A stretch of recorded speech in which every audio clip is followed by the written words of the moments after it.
안녕하세요. 복잡한 역사를 깔끔한 한국사 강현태 선생님입니다. 지난 시간에 고조선에 대해서 배웠었죠.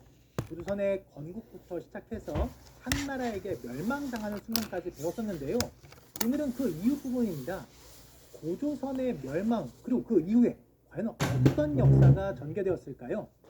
이걸 위해서 오늘 딱 하나만 여러분이 기억하실 게 있습니다. 바로 여러 나라의 풍습입니다. 자, 여러 나라 어느 나라냐고요? 열심히 고구려, 고구려, 옥저 등의 3만이 해당되겠습니다. 그럼 이 나라의 10시 반까지. 핵심으로서 잘 기억해 주시고요. 벌써 댓글로 많이들 올라오고 있네요. 어떤 질문이 있는지 함께 살펴보겠습니다.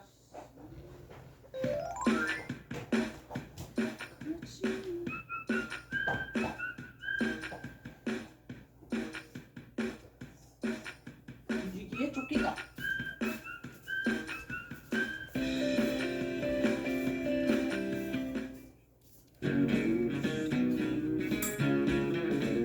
자, 다시. 흐름 잡는 개념 포인트입니다. 지난 시간에 이어서 어떻게 되는지 한번 살펴보겠습니다. 첫 번째, 철기 문화의 발전인데요. 지난 시간에 배웠던 고조선은 분명 청동기 문화를 배경으로 건국되었었습니다.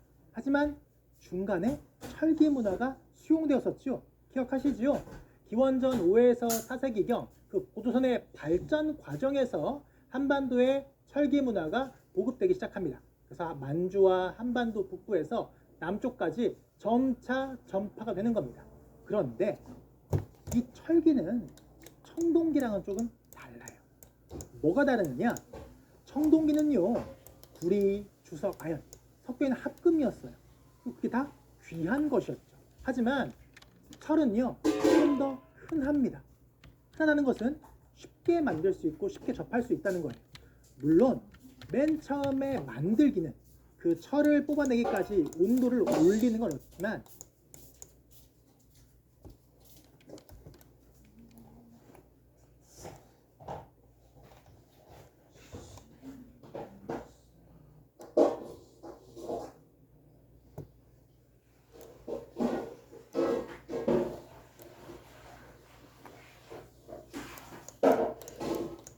그 기술이 있다면 좀 더 재료가 흔하다 보니 철을 많이 쓸 수 있는 거죠.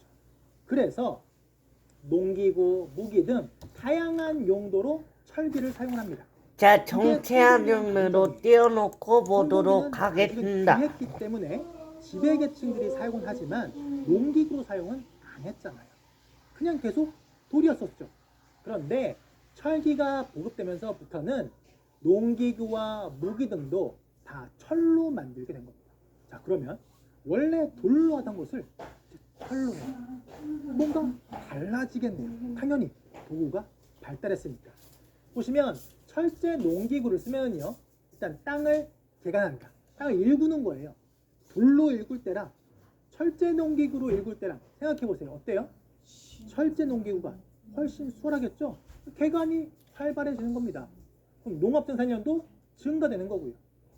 농업 생산력이 늘어난다는 것은 곧 식량 생산이 늘어난다는 것이고, 부양할 수 있는 능력, 즉 부양할 수 있는 인구가 더 늘어나게 됩니다. 그러니 인구가 증가하는 결과를 가지고 있는 것이죠. 무기도요, 청동기랑 철기랑 뭐가 단단하냐? 철기가 더 단단합니다. 그럼 단단한 칼을 이용해서 정복 전쟁이 많아지게 되겠네요. 철제 무기가 등장하면서 전투력이 상승되고 활발한 정복 전쟁이 이루어지게 됩니다. 그러다 보니까 점점점 땅을 넓혀서 국가가 확장되고, 오늘 배우게 될 그 새로운 국가들, 부여, 고구려, 옥저, 동해 등 여러 나라들이 등장하게 된 것입니다. 그러니 철기의 보급과 연결되는 부분이라고 할 수 있습니다. 그러면 철기 시대니까 청동기는 안 썼느냐? 아닙니다. 청동기도 쓰고 있어요. 다만 청동기 시대랑 좀 다른 점이 무엇이냐면요, 이제는 독자적인 형태로 발전을 해요. 예전에는 청동기가 수입이 되는 거라면 이제는 스스로 좀 만드는 겁니다. 원래 청동기 때는 비파형 동검이라는 게 있었죠. 그런데 독자적으로 만들면서 독자적인 동검, 세형 동검이라는 게 등장하게 됩니다. 그리고 청동기 시대에는 거친 무늬 거울이 있었다면 이 시대에는요 장문이 거울이라는 게 등장합니다. 세형 동검과 비파형 동검은 제가 뒤에 자료 준비했으니 그때 보도록 하고요. 무덤 양식으로는 널무덤과 동무덤 같은 게 등장했었고요. 또 이 시기 철기 시대는 중국과 교류하기도 했었습니다. 이 내용은 고조선할 때 됐던 건데요. 복습하는 삶 생각해볼까요? 어떤 내용이 있었죠? 졸려도 중국과 괜찮아. 중국의 교류 열심히 알려주는 힘을 공부해서 화폐가 배우가 되죠. 발견됐었는데요. 그 화폐 배우가 기억나세요? 된다. 그렇죠. 명도전입니다. 칼 모양의 돈이었었죠.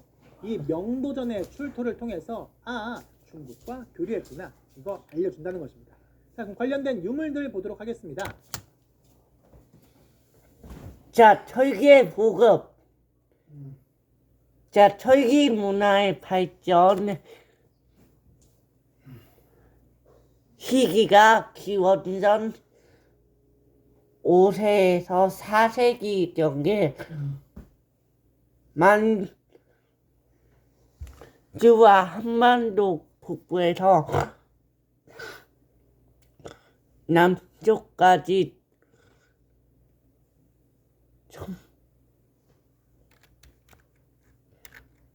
점차 전파되었습니다. 특징은 농기구, 무기 등 다양한 용도로 사용하였으며 철제 농기구는 개간, 활발, 농업 생산력이 향상되었고요. 그를 바탕으로 해서 인구가 훨씬 더 많아졌습니다. 철기 무기는 전투력이 상승되고요. 활발한 전국, 전쟁, 국가 확장, 새로운 국가 형성이 되었습니다. 청동기는 독자적인 형태로 발전되었으며 세형 도검, 동검, 잔문이 거의 등이 있고요. 무덤은 널무덤하고 동무덤입니다. 중국과의 교류는 영도전을 통해 출토되었습니다. 여기까지가 철기 문화의 발전이었습니다.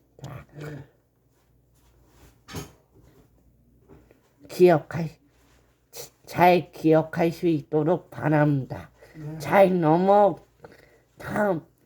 다음으로 넘어가겠습니다.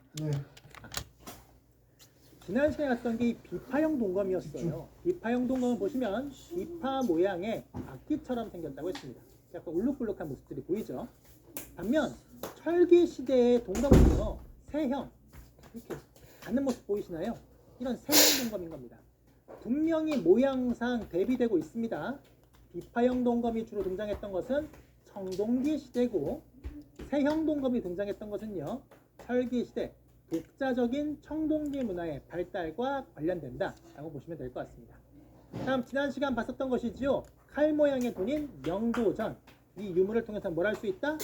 한반도에서 중국과 활발한 교류가 있었구나 라는 걸 알 수 있다고 했었습니다. 각 유물들의 특징들 잘 정리해서 기억해 두시기 바랍니다. 자, 그러면 철기 문화가 보급되고 정복전쟁이 활발해지면서 여러 나라가 등장했다고 했었습니다. 그 여러 나라 한번 살펴보겠습니다. 이 지도에 있는 나라들인데요. 제가 각 개별 국가들을 설명드릴 때마다 이 지도를 다시 한번 보여드릴 겁니다. 자, 맨 처음이니까요. 위에서부터 순서대로 내려오세요. 보세요. 부여, 고구려, 옥저, 동해, 사만입니다. 다시 한번 해볼까요? 부여, 고구려, 옥저, 동해, 사만. 오늘 배우게 될 나라들이에요. 이 개별 국가들의 특징을 구별하는 게 중요한데 또 하나 이것을 문제로 낼 때요. 지도에서 자, 부여, 고구려, 옥저, 동해, 사만 등이 오늘의 시험 범위로 볼 수 있겠습니다. 가나 다라 마 우연찮게도 딱 5개 선지로 만들 수 있습니다. 그러니 지도의 위치도 반드시 기억해 주셔야 돼요. 네, 먼저 첫 번째 나라 보겠습니다. 부여라는 나라예요. 부여라는 나라는 어떤 특징이 있는지 보시면요. 첫 번째입니다. 위치는 만주 숭화강 부여의 지역이에요. 아까 그 가장 특징은 위치겠지요. 그 지역이 평야 지역입니다. 평화 지역에 있고 농사 짓기에 좀 더 유리하겠죠. 그래서 농업과 여기 목축업이 발달했습니다. 농업과 목축업이 발달되었다고 합니다. 목축업도 발달할 수 있죠. 또 하나 부여가 있는 위치가 바로 옆에 한등 중국과 중국과 활발한 교류하는 것은 자연스럽게 교류가 연결될 수 있는 것입니다. 바로 옆에 위치하고 있습니다. 될 것 같아요. 정치적인 특징을 보도록 하겠습니다. 이 부여는 5개의 집단이 연맹해 있는 국가들인데 왕이 있는지 없는지 봐보세요. 부여의 왕이 목욕할 때도 있기는 있어요. 중앙을 다스리는 괜찮아. 왕이 있습니다. 그런데 대가라고 하는데요. 마가, 우가, 구가, 저가라고 부르는 이 대가들이 각자 자기 영역이 있고 그 지역을 다스려요. 그러면 왕에 미치는 힘이 그만큼 약하다는 게 되겠죠. 또한 제가 얘기를 좀 드리면요. 만약에 흉년이 들었어요. 나라에 아주 어려움이 있어요. 그 누구 탓? 이때 왕 탓이라는 거죠. 그래서 왕을 죽이기도 했었어요. 왕을 죽이기도 한다고요? 그만큼 왕권이 어떻다? 약하다라는 거 알 수 있는 것입니다. 자, 부여의 정치적인 특징이요. 5개의 집단이 연맹에 있고 왕이 있는데 왕의 힘이 약했었다. 왕이 존재한다는 것도 하나 포인트입니다. 있고요.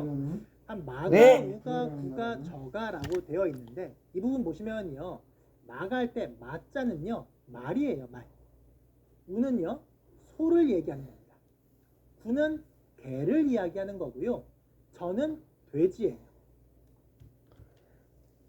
자, 여기서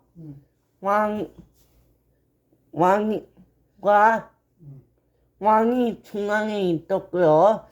그 가축이 마가, 우가, 구가, 저가입니다. 여기서 그게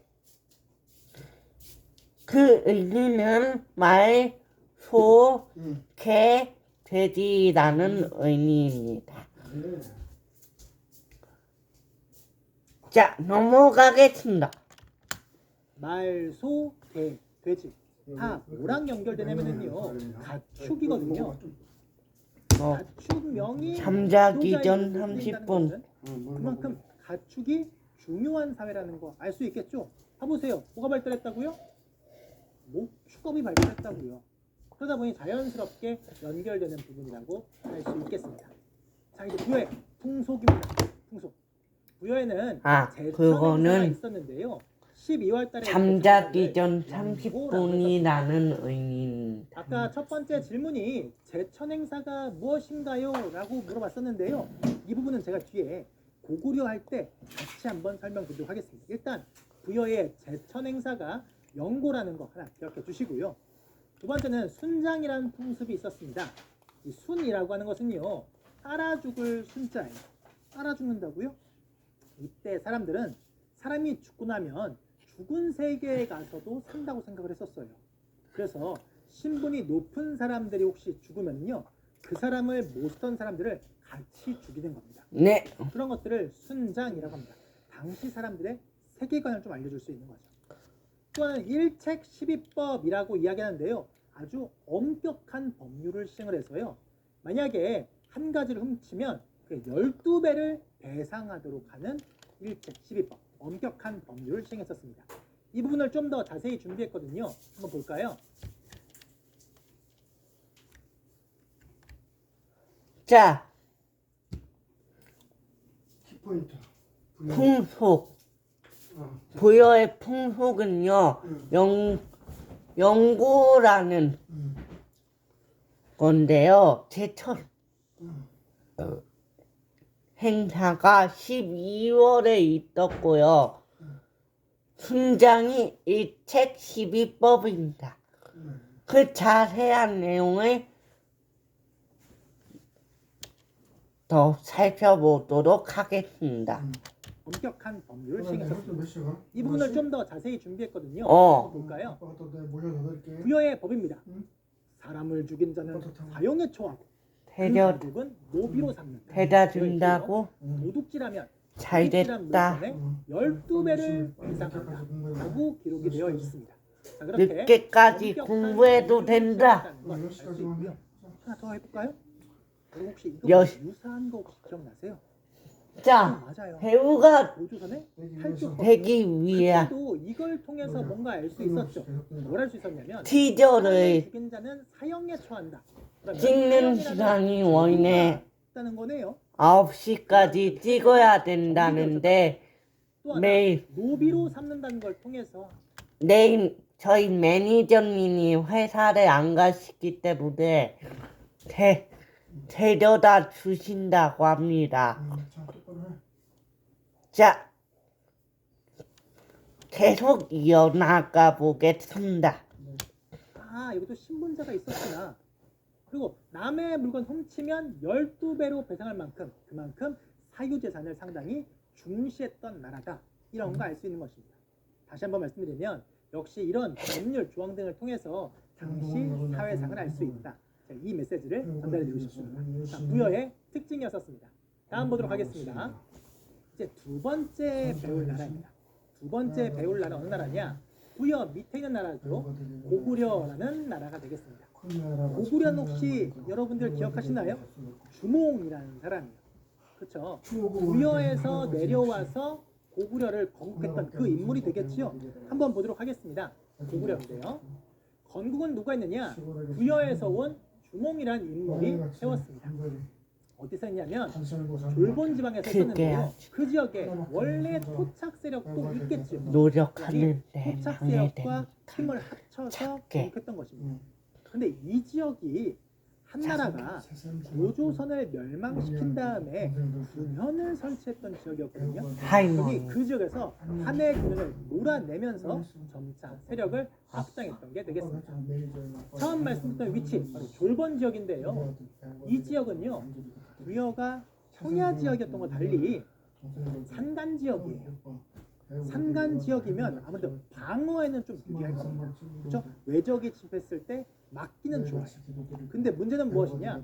농사 짓기는 불리하죠. 그러면 어느 정도 갖춰지면 세력 확장을 꾀할 겁니다. 분명히 평화 지역으로 진출하려고 할 거예요. 그럼 이 나라에서 중요한 건 무엇이냐? 일단 땅을 넓히기 위해서는 싸움 잘해야 되겠죠. 우애를 숭상하는 게 자연스럽게 연결되는 겁니다. 이들이 반드시 처했던 잊지 자연적인 않도록 환경과도 하겠습니다. 연결됩니다.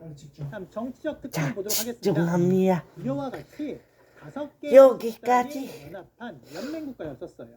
그리고 역시 왕이 있습니다. 그리고 왕 아래에 상가, 대가 등을 두었다고 하네요. 그리고 국가에 중요한 일이 있으면 이것을 귀족들이 모여서 한꺼번에 결정했던 것입니다. 그 회의의 이름이 보시면 가가 지도자를 얘기하거든요. 이런 여러 가들이 모이는 거예요. 여러 가들이 모인다. 자 그러면은 어려운 한자를 볼게요. 여러 사람들이니까요. 모두 모였대요. 제 지도자 가들이요. 가들이 모두 모여서 회의를 하는 것 바로 제가 회의를 통해서 국가의 중요한 자, 일을 결정했던 중요한 것 일들. 고구려의 특징이 되겠습니다. 다음 풍속을 보도록 하겠습니다. 고구려의 풍속으로는요 제천 행사로서 동맹이라는 제천 행사를 실시했었습니다. 또 아까 무예를 중시한 부분들은 설명드렸었고요. 서옥제라는 결혼 풍습이 있었는데요. 제천 행사와 결혼 풍습 중에서 아까 부여에도 제천 행사가 있었지요. 이번에는 제천 행사 부분을 좀 더 한번 자세히 보도록 하겠습니다. 네, 이게 국동 대열이라고 하는 부분을 좀 더 한번 자세히 보도록 하겠습니다. 자, 고구려에 대해 설명드리도록 하겠습니다. 고구려는 주몽이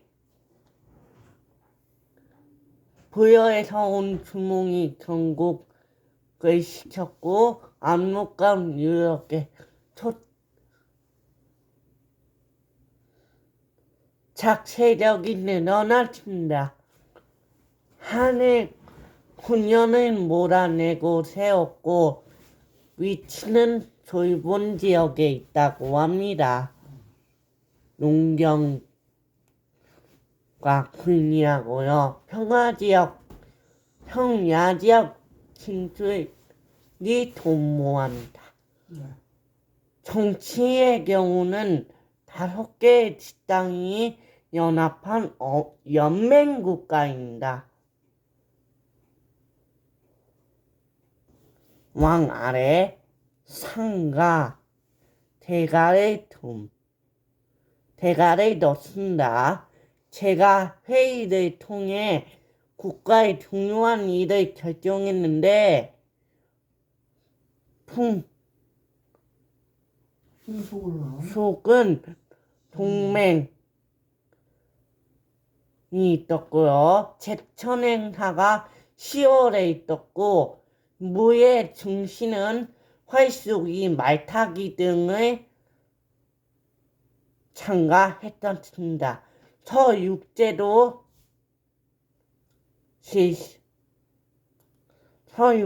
실시되었습니다. 네, 고구려에 대해서. 자, 지금까지 고구려에 대한 설명이었습니다. 네, 네. 다음으로 넘어가겠습니다. 네. 이게 국동대열이라고 하는데요. 고구려에서 제천 행사를 벌였던 곳이라 그래요. 보시면 동해 제천 행사가 있었는데요. 해마다 10월이면 하늘의 제사를 지내는데 밤낮으로 술 마시며 노래를 부르고 춤을